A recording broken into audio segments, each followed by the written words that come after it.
Hi అండి అందరికీ కూడా. ఈరోజు మనం నేర్చుకోబోతున్న టాపిక్ ముఖ్యమైన దినోత్సవాలు. మనకి 7వ తరగతి తెలుగు పాఠ్యపుస్తకంలో ముఖ్యమైన దినోత్సవాలు కూడా కొన్ని ప్రస్తావించడం జరిగిందండి. మనం పాఠ్యపుస్తకంలో ఏ అంశాలు అనేవి చదవాలి, ఎక్కడెక్కడ ఉంటాయి, బిట్లు ఎక్కడి నుంచి ఫేమ్ అవుతున్నాయి అన్నీ కూడా మీకు వివరంగా ఒక వీడియో అనేది నేను చేస్తాను. ప్రతి పాఠ్యాంశం వెనకాల కూడా మనకి ఏమైందంటే ముఖ్యమైన దినోత్సవాలు అనేవి ఇవ్వడం జరిగింది. మీకు ఫస్ట్గా నేను 7వ తరగతి పాఠ్యపుస్తకంలోని ప్రతి పాఠ్యాంశం వెనక ఉన్నవి ముందుగా నేను రాశాను. అవి 9 మాత్రమే ఉన్నాయండి 7వ తరగతి పాఠ్యపుస్తకంలో. తర్వాత మనకి టెక్స్ట్ బుక్ వెనకాల ఎన్ని ఇచ్చారంటే ఇంకొక 13 ఇచ్చారండి. మొత్తం కలిపి మీకు ఒకే వీడియోలో అందించడం జరుగుతుంది. సో చివరి వరకు చూడండి. ఒకేసారి అది 2 సార్లు మీరు చూసారంటే చాలు, ఇంకా గుర్తుండిపోతాయి. ఫస్ట్ వన్ మనం చూసుకున్నట్లయితే ఆగస్ట్ 29 తెలుగు భాషా దినోత్సవం. గిడుగు వెంకట రామమూర్తి గారి యొక్క జయంతి అండి ఇది. నెక్స్ట్ జనవరి 15 చూసుకుంటే సైనిక దినోత్సవం. నెక్స్ట్ వన్ అక్టోబర్ 22 చూసుకుంటే ప్రపంచ విలువల దినోత్సవం. తర్వాత మే 1 ప్రపంచ శ్రామిక దినోత్సవం, మేడే అంటాం కదండి అది. నెక్స్ట్ మే 14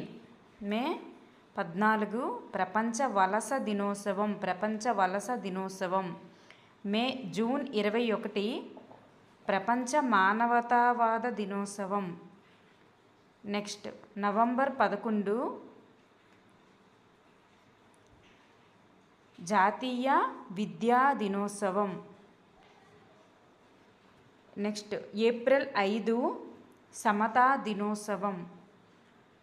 మార్చి 27 ప్రపంచ రంగస్థల దినోత్సవం. మనకి ఇక్కడ నవంబర్ 11 విద్యా దినోత్సవం, మౌలానా అబుల్ కలాం ఆజాద్ యొక్క జయంతి తెలుసు మనకి. ఏప్రిల్ 5 అంటే సమతా దినోత్సవం, అటల్ బిహారీ వాజ్పేయి గారి యొక్క దినోత్సవం అండి. మార్చి 27 ప్రపంచ రంగస్థల దినోత్సవం.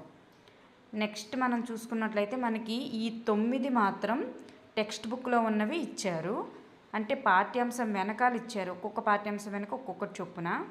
నెక్స్ట్ మనకి టెక్స్ట్ బుక్కి చివరిలో మనకు కొన్ని ఇవ్వబడ్డాయండి దినోత్సవాలు. ఇవి కూడా నేర్చుకోవాలి. మొత్తం అవి 9, ఇవి 13, మొత్తం కలిపి మనకి 22 ఇవ్వడం జరిగింది.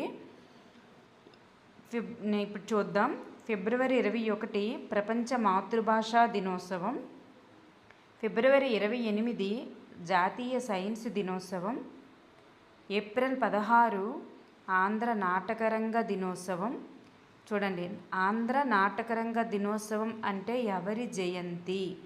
కందుకూరి వీరేశలింగం గారి జయంతి.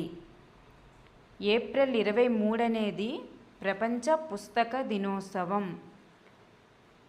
నెక్స్ట్ ఏప్రిల్ 30 బాల కార్మికుల దినోత్సవం.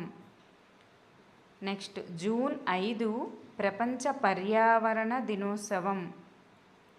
నెక్స్ట్ ఆగస్ట్ 29 జాతీయ క్రీడా దినోత్సవం, ధ్యాన్ చంద్ యొక్క జయంతి.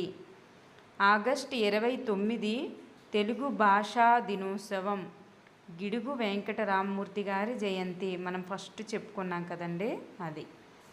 నెక్స్ట్ సెప్టెంబర్ 5 జాతీయ ఉపాధ్యాయ దినోత్సవం, డాక్టర్ సర్వేపల్లి రాధాకృష్ణన్ జయంతి.